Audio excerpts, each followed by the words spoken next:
And now, from the great state of Mississauga in Ontario, Canada, it's the Ted Wallachin Podcast.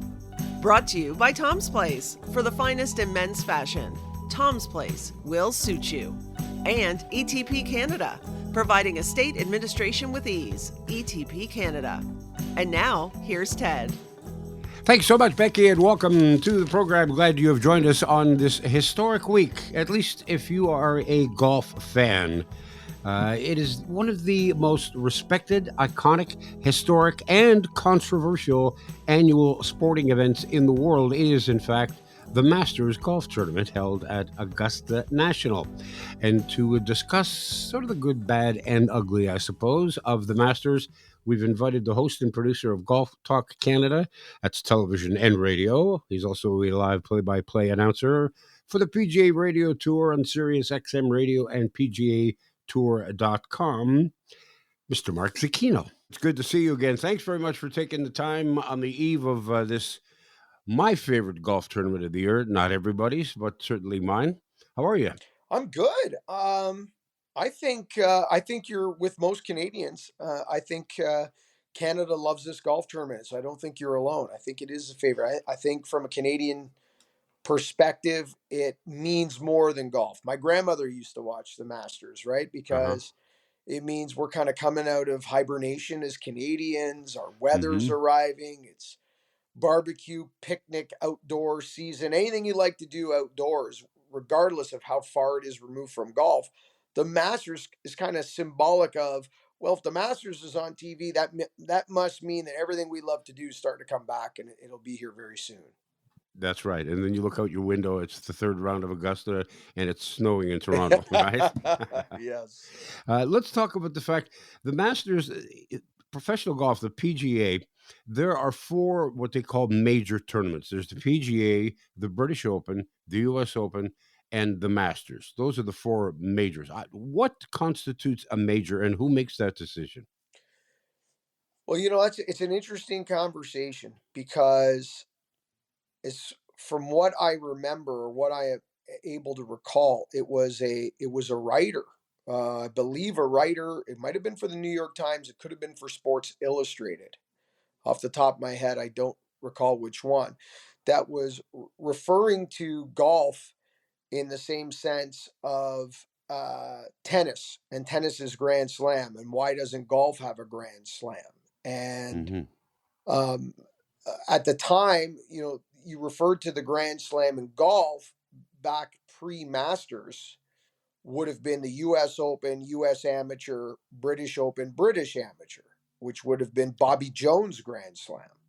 Right. But then with the real arrival of professional golf and the arrival of television and really professional golf being the forefront of the sport, it was time, I guess at the time, it was, for lack of a better term, it was clickbait. Back in the day, clickbait. To talk about how, I think it was Ben Hogan was trying to, go for a second leg at the time of the Grand Slam. And that's what the conversation started. And then the community just adopted it. And of course, in 1934, it would have been the Augusta Invitational, the Augusta National Invitational. And in 1935, the Masters. And you know what? And it's gone through some changes over the years. The PGA Championship was a match play championship. And it was, I believe, in the late 40s. You catch me off the top of my head here, but late 40s into the 50s, where it transformed from a match play championship into a stroke play championship, into the PGA Championship you see today. So the Grand Slam, from a professional standpoint, has been there now for, what is that, roughly 60, 70 years or so, the professional Grand Slam. But it's changed. It's changed. And that's why if you're one of the voices over the last 30 years that have said, well, the Players' Championship should be the fifth major. It should be adopted as golf, as men's golf's fifth major, because the LPGA has five. They've accepted five. So if you're one of those people that want to accept the Players' Championship, you will point to the fact that there's nothing official about these Grand Slams. They came about in a way, and the community adopted them, and they've changed over the years. So why can't we change to acknowledge the Players Championship as the fifth now? And of course, the traditionalists don't want to hear anything about that. They don't want to accept that. They think Moses stood on the side of a mountain, chiseled the four majors in stone, and we can't break away. So, Speaking of, so let's go back to the history of Augusta National. This tiny little town in Augusta, Georgia. The course was designed by Bobby Jones, who was the golfer at the time, and never went pro. Always remained as an amateur, which is why at Augusta, at the Masters every year, there's always room for a certain percentage of the golfers who have to be amateurs, which is an incredible part of the history and the lore of the tournament. So Bobby Jones, along with Alistair McKenzie, get this piece of property, which was what, like a landscaping yeah, it company was owned it? pretty much a nursery, A for lack nursery. of a better term.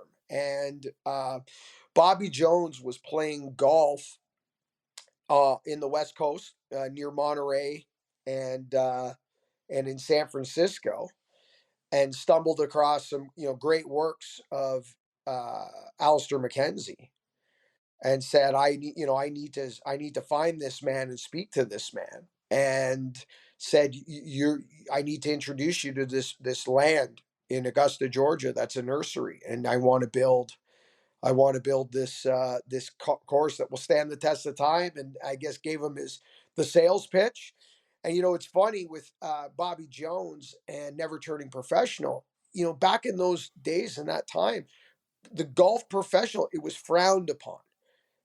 Mm, To remain amateur and play for the purity of the sport was accepted by the elite, accepted by the private golf club community and the elitists, and a professional was almost looked upon in the sense that it felt like it was dirty, that you were playing for money almost, right? And it was there were certain parts of the clubhouse and whatnot that for times very similar to caddies, the pros were just not accepted in and whatnot. So uh, Bobby Jones in that era, it was just about the purity of the sport. And it's been great, to your point, that Augusta has been able to keep the legacy of amateurs and awarding certain amateurs invites to Augusta still to this day. hmm Unfortunately, not the Canadian Amateur Champion. At one point, the Canadian Amateur Champion was invited to Augusta for many decades. And there's a whole list of rumors as to why that stopped and whatnot. Right. But unfortunately not there. But still, you've got the U.S. Amateur Champion, the British Amateur Champion, the Latin American Amateur Champion. So I mean, there's still plenty of amateur uh, um, involvement, and hmm it's gonna be interesting. One of these days, you just never know. Super small field like that. These kids are so good these days. Maybe one of Yeah. them will surprise us one of these years. Yeah, that would be quite fascinating. Speaking of Canadians, this year's Masters, there are how many? Four Four, Canadian yeah, golfers? four. Is that a record number It's a or a record tie, tie? yeah, record tying number. hmm Um, Now, as we record this, the Valero Texas Open is Yeah. is on, and Nick Taylor had a great opening round. Right. We'll Right. see, if Corey Connors, several years back, his only win on the PGA Tour was the Valero Texas Open. He qualified for the Valero Texas Open on the Monday. He didn't have a spot in the field. He qualified for it Wow. on the Monday, played a practice round on the Tuesday and Wednesday, put the ball on the ground for the first time on the Thursday, won the golf tournament, and had the last spot in the field at Augusta for winning the Valero Texas Open. So it Wow. would be great if a Canadian could do that again this week. But I guess half the field, more than half the field, 90% of the field's there to do that same thing. So we'll Right. see, because there's only about 10 or 12 players in that field that have already qualified for the Masters. So hmm that's your last way in. But yeah, we've got Mackenzie Hughes, Adam Svensson, Corey Connors, and Mike Weir are your four Canadians right now in the field at Augusta. And Mike Weir is there because Mike Weir is a former champion. Yeah. Because Mike Weir doesn't play on the tour anymore. He's already in his late 50s Yeah, already. mid 50s, Champions Tour player, and Mike's there Yeah. celebrating this year the 20th anniversary of his Masters green jacket, and really a moment in Canadian sport that kind of changed the landscape. When you look at the PGA Tour week in and week out, I know some of your listeners, are probably golf fans and poke around. And in the last couple of years, you see way more Canadian flags than you used to. We have 2 Canadians with victories already this season on the PGA Tour, and it's not abnormal to see 6, 7, 8 Canadians in a tournament each week. Yeah. And you can point to 2003, 20 years ago, Mike Weir, and that victory that kind of changed everything for Canadians. And most of the guys out there right now on the PGA Tour, most of them will tell you that win changed everything for them. Hold on a sec. You mean I don't have to be a hockey player? And then the investment from Golf Canada, the programs, the money they put in, the education, the opportunity, the connections with the universities and paths and avenues for our players now in Canada to get free educations and play in golf programs in the US. And it's all the last 20 years. It's all since Mike Weir won that green jacket.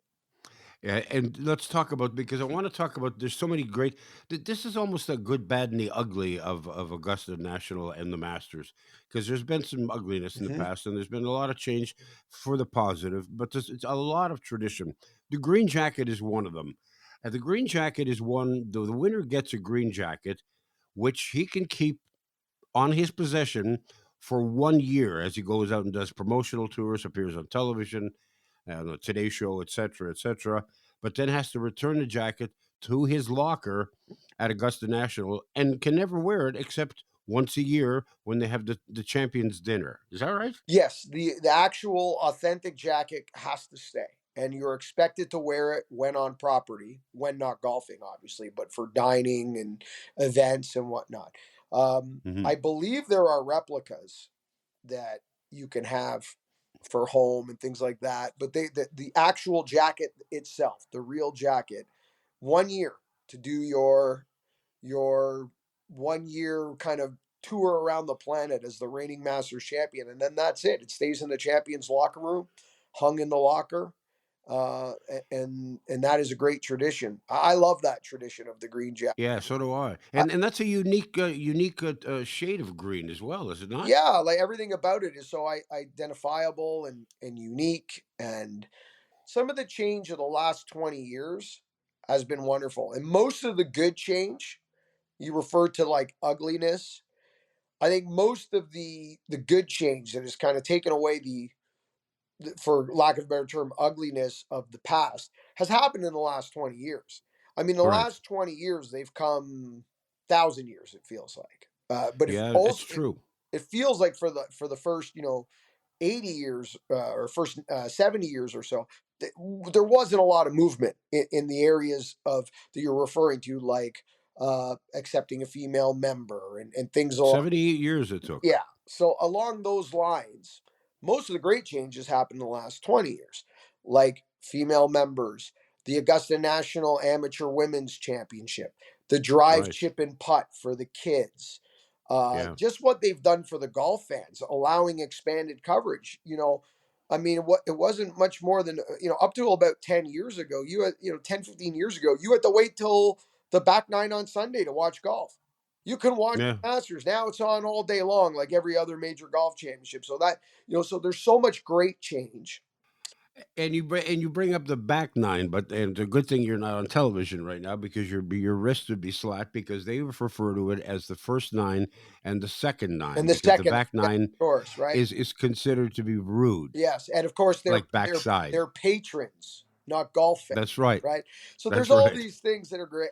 But the ones that I love the best, or the one that I think that I love the most, is the Champions Dinner on Tuesday Yeah. night and the Par Three tournament on Wednesday. Those I think are my two favorite traditions, because that Champions Dinner, it's really like no other major. Once you win that green jacket, doesn't matter what Yeah. you've done the rest of your career, that you get invited back to that dinner and those legends every year, and Yeah. and to host it in your first year, like Scotty Scheffler will do this year, is just, I don't know. To me, that's one of the best traditions in all the sports, that champions there, and the Par Three tournament's great too, because you get to see, like, Jack Nicklaus go out and play in the par 3 tournament alongside Jordan Spieth and John Rahm. Well, you know what I mean? It's just Yeah. where else in sport do you see that? Like if you think about it from a hockey term,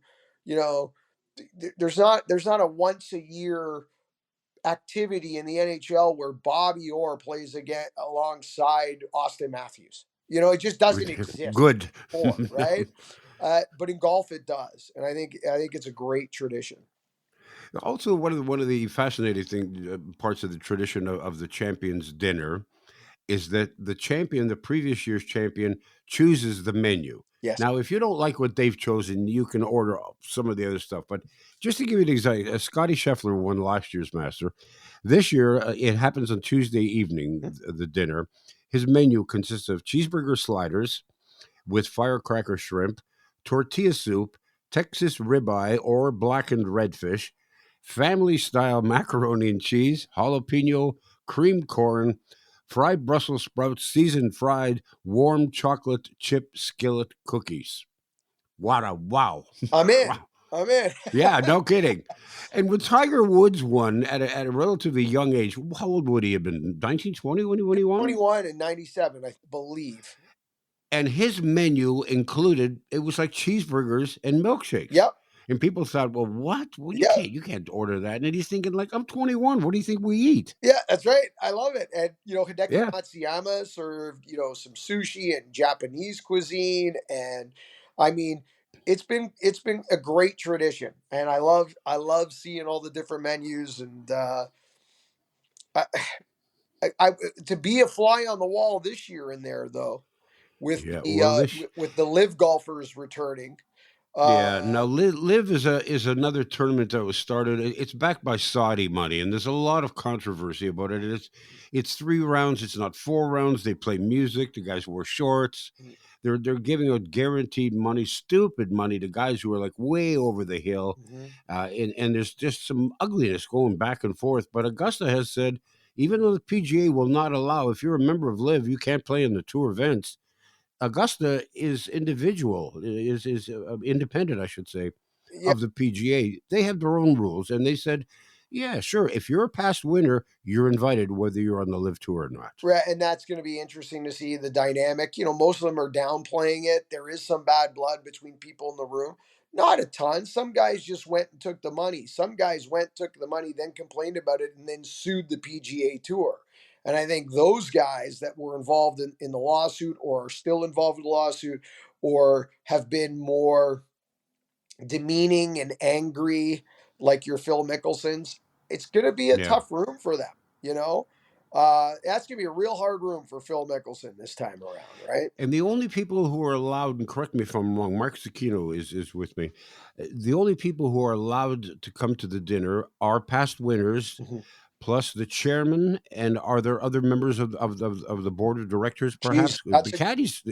That's a good question. I'm not sure. It'd be a very small invite list. Let's put it that way, regardless. Yeah, because even the caddies can't come. Oh no, never mind forget about bringing your wife. No wives. No significant others. No caddies. It is a champions only. Again, there might be the chairman. There might be 1 or 2 additional bodies from tournament committees, general manager, something along those lines. But I mean, if there is, it is a small. The idea is, the concept is the people in this room are here because they share one common thing, and that's they're all Masters champion. And I understand that the media is allowed to come to the beginning to take some pictures, spend the first 10 minutes or so, but then they are ushered out and the doors close and nobody ever reports anything that's said during the course of that dinner. Yeah, there is no media in that dinner inside that room. There's no reporting. And, media there is a very different animal. It is one of the hardest golf tournaments to cover in the world. It really is. When we go to a PGA Tour event or to another major, I mean, you have within reason, you have full access to the players, right? Driving range, putting green, locker room. Right. Especially broadcast media. Sometimes maybe the writers don't have as much access. Maybe the writers have to wait certain time periods until players finish their round and whatnot. Some do, some don't. But certainly live broadcast media, you know, they're pretty much can go anywhere a player can go. At Augusta, not so much the case. Augusta is the heart. Right. I mean, there's no one inside the ropes. There's no one inside the locker room. You can't go to the driving range. You can't go to the putting green. You can't. I mean, you can only interview players in certain designated areas. It's can't have your cell phone. Can't have your computer. It is one of the most challenging work environments, hands down, of the year. In fact, no, it is. It's not even close. It is the hardest work environment from that standpoint. So, Okay. um, which is why a lot of players like Tiger in the past, when they were coming back from injury or when he came back from his personal issues, they choose Augusta to make their return because they know that the media doesn't have carte blanche. So it's a safe environment from a player standpoint. Right. So TSN is the broadcaster of note here in Canada for the Masters. You're going to be part of that broadcast, but you will be in Toronto or an agent court at the CFDO studios. I'm not sure Yes. exactly where, but you're not going to Augusta, and that was your choice. And some people would think, "Are you nuts?" Well, I've been to about 17 Masters. My first one, my first one was 2003, the year Mike Weir won that we're currently Uh-huh. celebrating. It is a challenging work environment. I really enjoy the Masters desk with Lindsay Hamilton in Toronto, and I get to be the studio analyst. Um, Graham Dillette will be our analyst on the ground in Augusta. So we Mm-hmm. do have an analyst there, obviously a former PGA Tour player as our analyst. Mm-hmm. I'll be hosting, or I'll be the analyst on the evening wrap-up show as well, with Adam Scully hosting, who's my producer and co-host along with Bob Weeks on Golf Talk Canada. So great Right. familiarity there.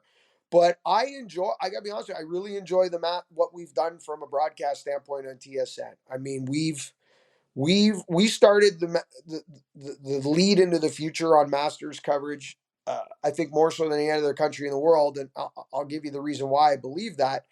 Back in the day when Augusta started, streaming their live from Amen Corner, feature group coverage, live from 15, live from 16, etc. Those were digital channels that people could stream on their computers, on their laptops, or their desktop. You couldn't get those on cable TV. You couldn't watch those on television, and TSN really was the first country in the world to open up, 5 streams of TSN TV and basically have 5 Masters TV channels going all at once, leading into the network broadcast, right? Yeah. And a lot of it sometimes feels, especially on our main feed, it often, which is the one that we'll all be on, myself, Lindsay Hamilton, Bob Weeks, Graham Dillette, James Duffy, will be on that main feed. A lot of times it feels like NBA court surfing. You go, let's go here for this, let's go there for that. So, but it's fun, it's exciting, and I'll go back to the Masters maybe next year, maybe the following year. I'm not Sure. saying I'll never go back, but the model we've used the last couple of years has been very popular. So I'm just willing to jump in any way they want me to help. Ted Wallachin returns in a moment. Do you have an upcoming wedding on your calendar? Hey, it's Ted Wallachin for Tom's Place. If you're the father of the bride or a special guest who needs an elegant new suit or tuxedo, Tom will help you get ready for the spotlight. And if you're the lucky groom, Tom is a friend of the groom and the best man to help you dress the entire wedding party for your special day. Whether it's formal or informal, destination wedding, traditional or contemporary, tailored suits, or classic tuxedos with all the accessories, why rent a tux when it's so affordable to buy a classic that'll take you to events for years to come? Find out more at Tom's Place in Kensington Market. No one can dress you better or save you more than our wedding specialists. And don't forget, enter our wonderful wedding contest at toms-place.com to win a $500 credit for your wedding party outfits. Tom's Place will suit you. Have you been tasked with the role of a state executor or expected maybe in the future you will be? Well, if so, let me make your life a lot simpler by introducing you to my friend Debbie Stanley. Debbie is the founder of ETP Canada. They specialize in estate administration. Their goal simply is to help Canadian executors understand their role and how to deal with the loved one's estate. Let's face it, there's no school for this, but ETP Canada offers services such as executor support, estate accounting, and they have a new online course called Executor Ready. It's an engaging video designed to make estate administration easier and affordable. And those are two comforting thoughts during a stressful time.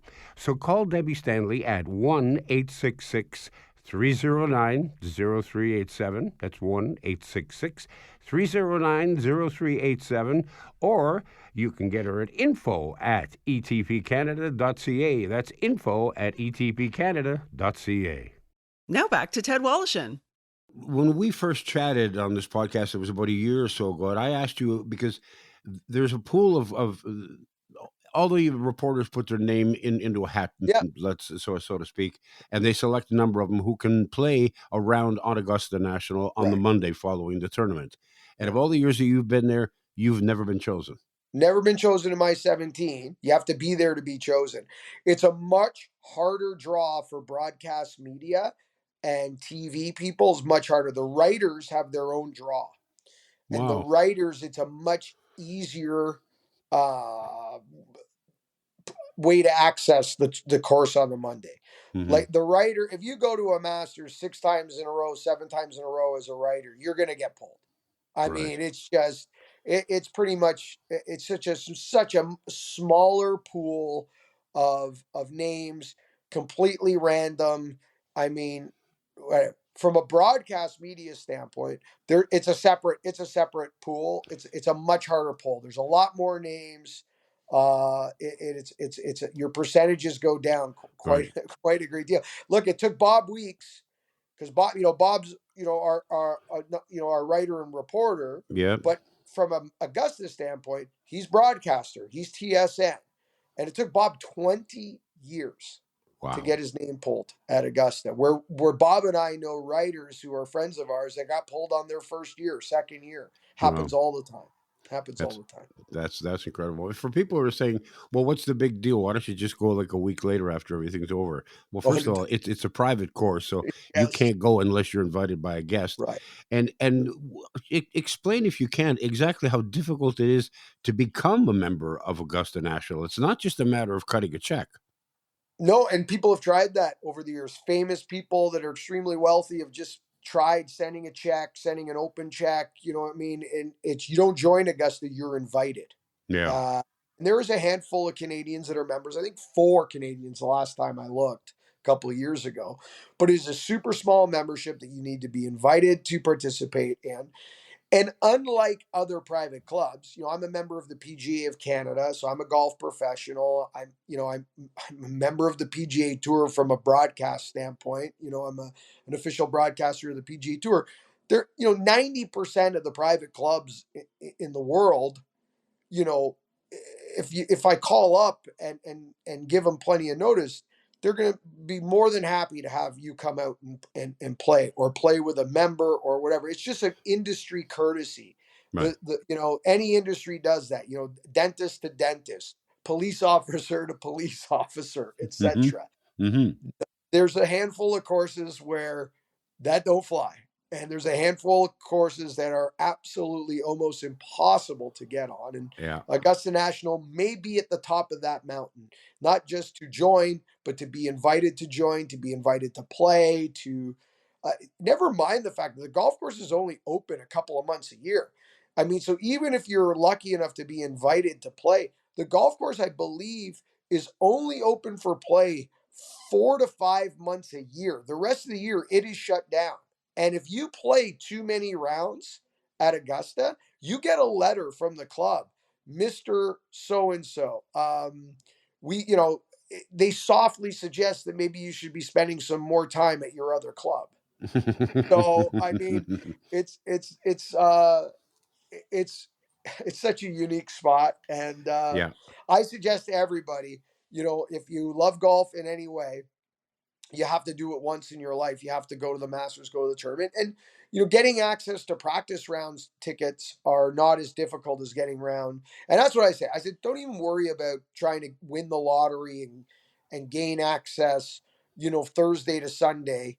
Uh, the Masters is special, but it's great on TV. I love golf on TV. I So think do it's I. better on TV. To go to Augusta, you're there to be on property. The golf course is the star. So whether you go Monday, Tuesday, Wednesday, practice round, go there, walk the golf course, Yeah. experience the property, experience the event, and then go watch it on TV at home. Right? And if you do have the opportunity to go to Augusta for even whether it's one of the practice rounds or whether the 4 rounds of competitive golf, there are certain things that you need to do. First of all, there's no running allowed in the golf course. Secondly, they will not let you through the gates without first you giving up your cell phone and or camera or cameras that you have with you. So no technical equipment whatsoever. You have to be wearing shoes. You can't wear jeans. Tipping is not allowed. And as I mentioned, no running. And you won't see anybody with John 3:16 signs like you do at some of these other tournaments. And if many people go, the first thing they do is they go to the merchandise. It's not a tent. It's a huge store. My God. And you buy one of those folding green Masters chairs as a collectible, and you can carry it out to the 15th hole, for example, if you want to be there by the green. You put your name in the little card. There's a little pouch you can put your name in there.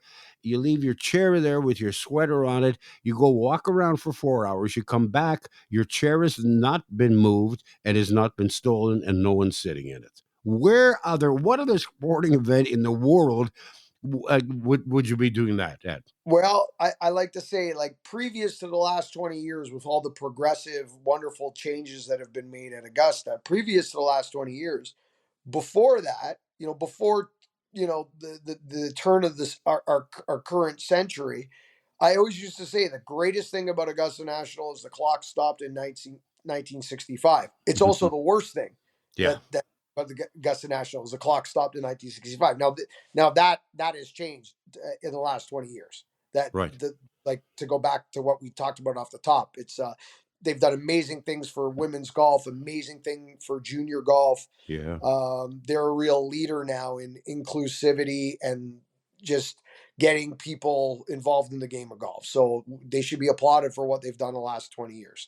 But I mean, it's still the place where you can go buy a beer and a sandwich for $4. You know Yeah. what I mean? It's to your point, not worrying about your chair or not. I mean, it is going back in time where people had a lot more respect for other people, their fellow patron, their this. It is just a real respectful place that people feel privileged to attend. They love being there. They're thrilled to be there, and they just follow the rule. I wish there was more of that, Ted, in society No today. kidding. No kidding. You want to talk about, I mean, one of the traditional offerings of food at Augusta National is the pimento sandwich. Hmm. And I went there and I said, well, I got to try one of these things. 2 bites later, it was gone and it wasn't in my stomach. I'm thinking, Yeah. like, well, God, it's like somebody told me if you go to the Kentucky Derby, you got to try a mint julep. And Yes. then I spoke to a friend who'd been there many times. He said, they're bloody awful. Right, right. I Yeah. know it is. It is one of the traditions I can do without. I have Yeah. had them before. The first couple of years I went, I always had one because I felt like, okay, you have to have one.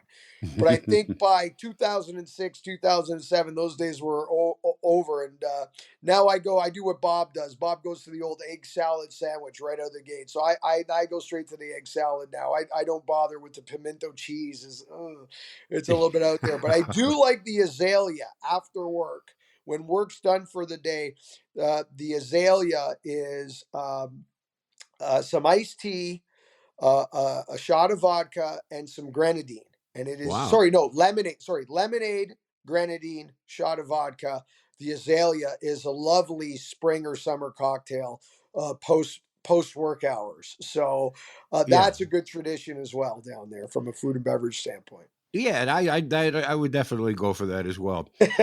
One of the things Mark Zecchino is my guest. He, of course, is the host and producer of Golf Talk Canada television and radio on TSN. He does live play-by-play announcing for the PGA Tour on radio on Sirius XM and PGAtour.com, and also PGA Live, which airs in the United States on ESPN Plus, and here in Canada on TSN Plus.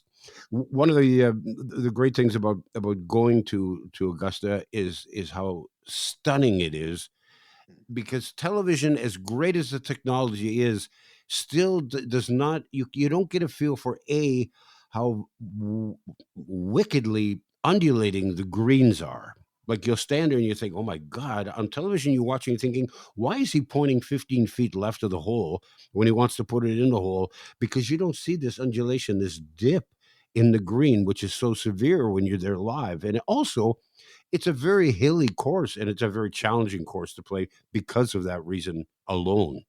Yeah, I would say that there's a few things, if you were to step on property, that you would be shocked at, that TV doesn't give you perspective on. You mentioned the undulations of the putting surfaces; they are extremely severe, and TV doesn't do it justice. The elevation changes are dramatic. When you're walking up that 18th hole, that is a ridiculously steep incline that TV doesn't do it justice. When you're coming down 10 to 11, walking down into Amen Corner, that is down into Amen Corner. I mean, Hmm. TV doesn't do that justice. A couple other things: no electronic scoreboards. We Yeah. live in a world now where you go to Right. any sports event, right? Think of it. You go to any sports event now, it's jumbotrons and music, and use your phone and download this app to connect with this, and everything is interactive and everything. None of that. There are wooden scoreboards. That is all at Hmm. Augusta National. There are no TV cables. The entire property is wired underground. There's no Wow. cable laid. It's not. You go to our national championship, our RBC Canadian Open, and I mean, there's miles of cable that are just rolled out and laid through the grass, through pipe, on top of this, over that. None of that. The whole course wired. The TV towers and, well, camera towers are painted green and hidden in the trees.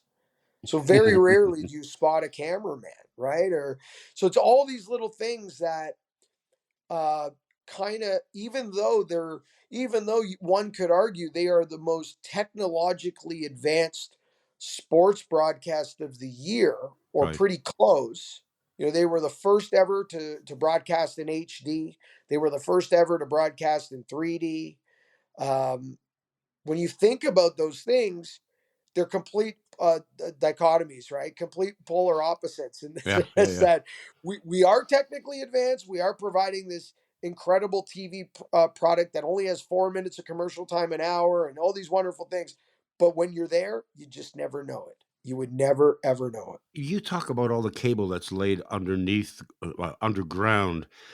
Talk to me about the bunkers themselves and the technology that exists below the surface of the bunker in the event that there's a downpour of rain for 3 or 4 hours and you've got a couple of inches of rain on there. There's machinery underneath there that will suck that and dry that green out 10 times faster than it normally would. Yeah, they have a thing called it's a, I forget the name of the company, but it's a sub air system.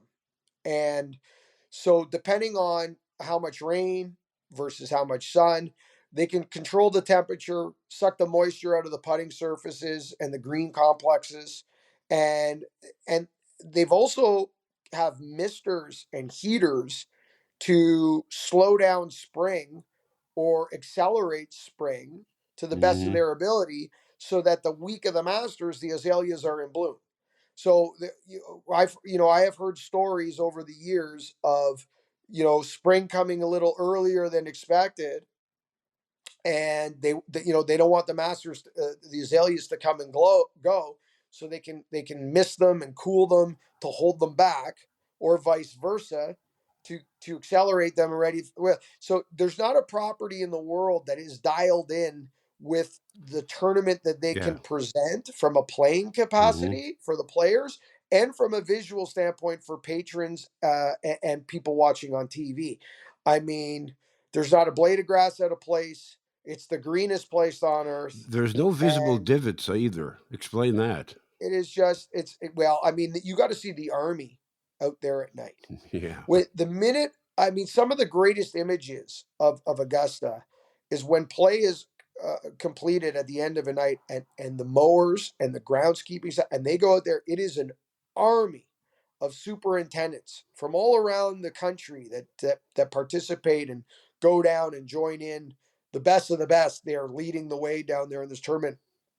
And I mean, what they're able to do with that property is just unbelievable. It's just perfect all the time. We go down there like every year I've been there. We say the same thing. Oh, I've never seen it better. Well, Yeah. it's just always perfect. So it's hard to see. It's hard to see it bad or better or worse, right? So, Yeah. um, it's a well-oiled machine. Let me tell you, they've got it dialed in, and it's almost like they can also almost to a certain degree, with the exception of Mother Nature in terms of wind, to a certain degree they can almost dial in the winning score. They can set it up a certain way on Thursday where they know they want the leader to be kind of around X, and then on Saturday with some pin placements and some of this and that, they can create, hey, let's go make a low score available out there. And we're going to see that more than ever before this year with the changes to the 13th hole. They've pushed that 13th hole back about 35, 40 yards, but they have the ability to move the tee up. They didn't eliminate that from the hole. So that's the par 5 left dog leg, left Yeah. 13th, which is the Amen corner. So they can make it a really hard 3-shot par 5, or they can make it a complete risk reward 2-shot par 5. So, I mean, they can just set up that property. They almost can program it. It's scary how good they are as a tournament committee to know exactly what to do with that golf course. Yeah. They talk about. I mean, it's they're bordering on control freaks, really, when you Yes. think about it. Yeah. I mean, I recall when I went there, Mark. Honestly, as they allow you to cross the fairway on the ninth hole. There's they they rope it off and they always say, okay, you can cross now, but you can't run. You can cross now. I stopped so I could bend over and and grab a chunk of grass Right. of the turf because I didn't believe that it was real grass. I'm thinking Right. this can't be because I've never seen my lawn look anything nearly as good as this. Right. It's stunning. It's so visually, it's an explosion in your eyes. Yeah, it really looks like it's carpeted, not It grown, does. right? It It does, but does. and the perfectly edged bunkers. Every bunker, there's not a the perfect sod wall edge with that brilliant white sand. The yellow flags, 18 yellow flags with yellow poles, bright yellow dancing against that green. I mean, the azaleas popping in pink, purple, white dogwoods. I mean, the red Georgia pine underneath the tall pine trees everywhere. I mean, the Perfectly color, level. the collision of colors in just perfect um, manufactured conditions. I mean, there's just not an edge of this property that isn't as sharp as it could possibly be at all times. It's absolutely stunning. And TV, again, it might be the best looking TV broadcast of the year in sport. I'm pretty sure it is the best looking Yeah. broadcast of the year in all of sport, and it still doesn't do it justice. Exactly. I know that's what I tell you tell people this and they say to yourself, no, come on, it can't be you're exaggerating. But No, this is no exaggeration. It is no. I think it was Lee Trevino who said if there's a golf course in heaven, it looks like Augusta National. I would, yeah. I mean, some of the greats of all time always get asked, if there was, one last round of golf you could play, where would you play it, kind of thing, or if you could only play one round the rest of your life, where would it be? And you know, depending if the player's international, American, you get different answers. But Augusta's always in there. That it's for many of the European players, it's either the old course of St. Andrews or Augusta National, and for the American players, it's either Augusta National or Pebble Beach. But Hmm. Augusta National is the one that kind of crosses borders and crosses continents, and everybody can relate and buy into that, right? Yeah. The Masters is the Masters. There's nothing else like it. Yeah. Yeah, it's I'm so looking forward to it, and as you'd mentioned, and it was a very very good point at the outside of this interview, that one of the reasons why it's so beloved in Canada is because for us it's like Easter. It's here. Here's spring. It's here. Now we can expect warmer weather, and you're itching to get out there. And whether it's you're a golfer or a gardener, it's just it's a reawakening. It's a time of rebirth, right? Yeah, it's a symbolic start of everything we love. A rebirth's a great word for it because, unfortunately, this winter's been very harsh for most Canadians. Hmm. Um, and people are chomping at the bit to get back outside, gardening, golf, tennis, water sports, whatever it is. And the Masters means it's any day now, right? We're looking at some, I'm here in Toronto back home to work at the Masters studio, as we talked about, and I saw, we could hit 15, 16 degrees next week. We're going to see golf courses opening. We're going to see people start to get outside again. And I really think I have this conversation with my U.S. colleagues all the time, and I say to them all the time, the Masters means something else in Canada than it does to you guys, because to them they have the Masters, but they also have the U.S. Open, and for half of my colleagues, if not more, they live in places like Charlotte and Orlando and San Hmm. Diego. And I'm like, you guys never say goodbye to Canadians, have an opportunity to miss things, absence makes the heart grow fonder. You never have that. Well, the That's true. Masters is kind of certainly symbolic of that for Canada. A couple of highlights for you from over the years of watching the Masters, either live or on television. Well, being at my first Masters and watching a Canadian win is pretty Yeah, hard to beat. sure. That is pretty hard to beat because to be there in person for the first time and see our first ever, male Canadian major, and to do it at Augusta, that that that's going to be a really hard one ever eclipse. Yeah. Um, from a more and that's also kind of my first time being on the ground. Uh, from a personal standpoint, I think 1986. I was 11 years old, and I started golf when I was 7 years old. I started playing. My dad put a club in my hand, like many golfers too. Usually your first introduction to the sport for most of us is a parent or a grandparent or something along those lines. For me, it was my dad. And I remember watching the 1986 Masters with Jack Nicklaus turning back, father beating father time and winning Right. his sixth green jacket, and being 11 years old and being a hockey player, really. I started playing hockey when I was 4. I started playing golf when I was 7. And hockey was always my first sport, and golf was always my second sport. But I think after watching Jack Nicklaus in the 1986 Masters, every year from that point on, golf started to slowly become my primary sport and my passion, and kind of really replaced hockey in my life more so. Yeah. And if I look back at the trigger point as to what started that, I really think it was watching the 1986 Masters with my father, and just like how unbelievably incredible that was. And I think if I had to pick a third, it would be this generation's moment, this generation's 1986, which is Tiger Woods' uh, historic victory in 2019. We never thought we'd ever see that again.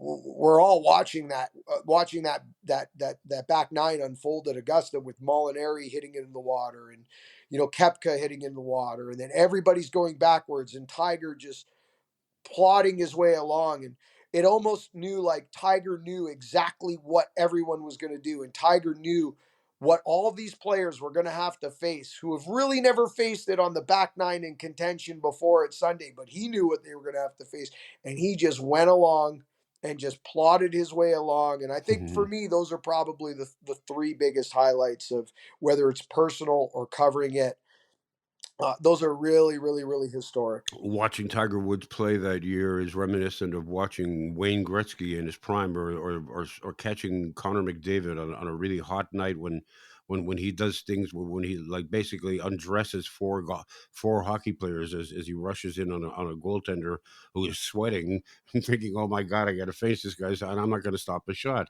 Tiger Woods just decimated the field. I mean, it's just and conversely for me. I used to be a big fan of Greg Norman's. Not so much anymore. For whatever reasons, it doesn't matter. Nobody cares.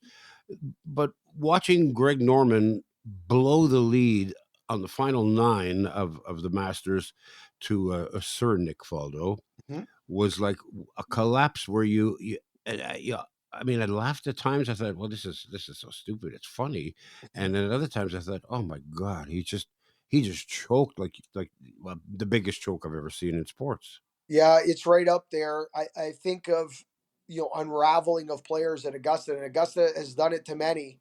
Norman probably being the largest, but I mean, we probably have to put Jordan Spieth in that category in 2016.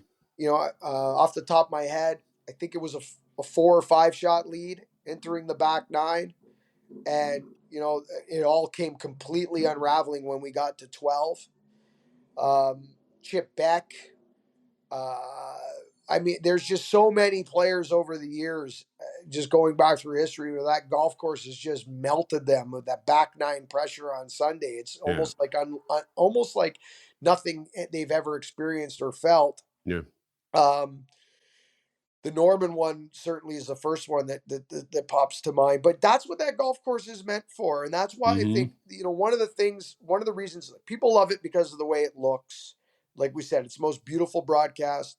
You have a relationship with the golf course because it's the same place every year. Yeah. The U.S. Open moves around. The British Open moves around. The PGA moves around. No, the Masters. You know every hole. You know where the guy sitting in his living room in Calgary knows where to hit it and where not to hit it on every inch of that golf course. Yeah. And he's never played it, and Yeah. he probably never will. And Yeah. yet he knows it like the back of his hand, and that Yeah. that makes it a very special, a special place and a very special tournament. But I think that gets into the player's head on Sunday because they know the same thing. They have those same memories of Greg Norman, and they have the same, and Yeah. they know what's coming, and you saw it and you see it unravel and you see it unfold. And that's what I think when Tiger in 2019 knew what those guys were going to have to face. He's like, I've been here. I've done this before. This is old hat for me. And it All was right. incredible. I'm Absolutely. gonna I'm gonna leave you with three questions regarding this year's Masters. Number one, will we see Tiger Woods? Yes, Tiger's playing. Okay. He's already been there for a practice round, a couple scouting missions. So just like everything else with Tiger in this most recent return, it's really what his body will allow him to do.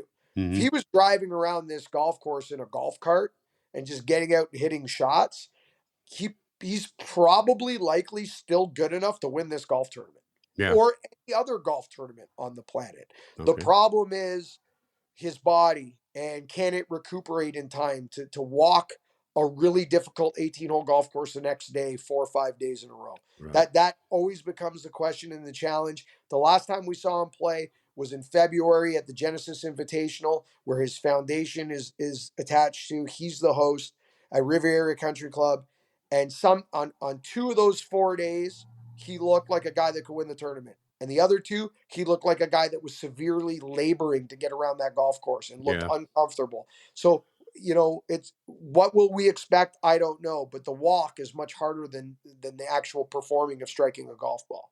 Is there a chance that we'll see a Canadian win? Very much so. I think, Corey Connors has had multiple top tens there now in a row. Mm-hmm. He's comfortable, loves the golf course. Adam Svensson is a special creature, full of confidence. Mackenzie Hughes, he's got major experience now as well. Came close to the U.S. Open a couple of years ago at Torrey Pines.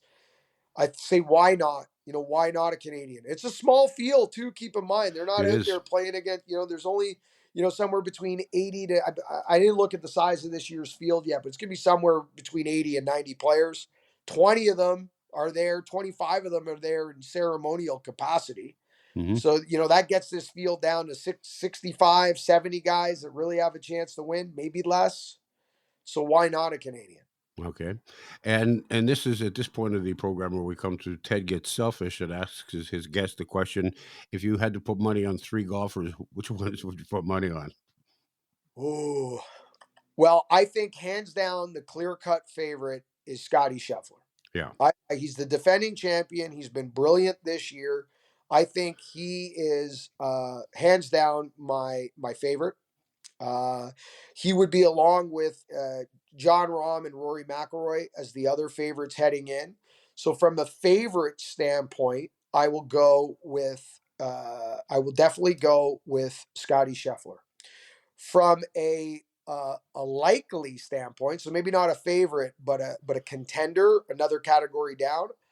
I think Jordan Spieth's got something to prove. I think Yeah. Jordan Spieth has played very well this year, but has not been able to close the deal. If you look at his performances, he's played great, but he gets close and just can't close the deal. He's been a little bit wayward off the tee. That's not going to be a problem here. I think Jordan Spieth is going to find some real comfort and familiarity being back at Augusta. So from a favorite category, I go Scotty Scheffler. From a contenders category, I go Jordan Spieth.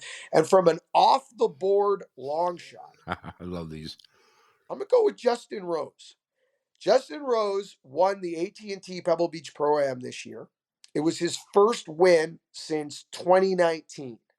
He's 43 years old. He has a large bucket of top fives and top tens at Augusta and has never won, but has always played well there. Always.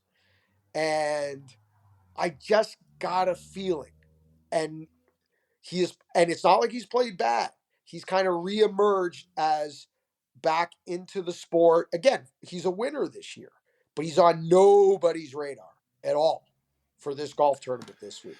Well, you enjoy. I will take out my little portable $25 Augusta National Masters golf chair and put it in my living room and pour myself a cold beer into one of my plastic Augusta National cups, which, by the way, you can now buy. This is the first time I've ever seen them offering merchandise other than going to Augusta. You can order, believe it or not, in the States, they will send you like 5 pounds of pimento cheese. Mm-hmm. There's also, I think, like a barbecued beef sandwich or something, and a bunch of Masters cups and stuff that you can now buy online. That's the first time I've ever seen that. I think we should make an agreement right now, you and I, no matter Okay. how much we love the Masters, or how many years we watch the Masters, you and I should agree that we will never find out what 5 pounds of pimento cheese does to our body. Let's take that right off the table, okay? You got that. I guarantee you that. I give you my word on that. And Mark Zecchino, it's always a pleasure chatting with you. I look forward to watching you and your entire TSN crew next week. Thanks so much, on the Ted. Masters, or whenever people are listening to this. I thank you very much. You take care Thanks of yourself. for having me. My pleasure. And that will do it for this week's episode. We hope you'll join us next week. Thanks for joining us to begin with. Don't forget to go online. Check us out at www.tedwallishin.ca. And while you're online, check out your opportunities for organ or tissue donation, because you could change or even save a life. Have a great week. The Ted Wallishin Podcast has been brought to you by Tom's Place. For the finest in men's clothing at unbeatable prices, it's Tom's Place at 190 Baldwin in the heart of Kensington Market. Tom's Place will suit you. And ETP Canada, providing estate administration with ease. The Ted Wallishin Podcast is produced by me, Becky Coles. Technical production by Paul Gatt. Music by Bike Thieves. For more information on this podcast and our sponsors, and to talk to Ted, go to www.tedwallishin.ca.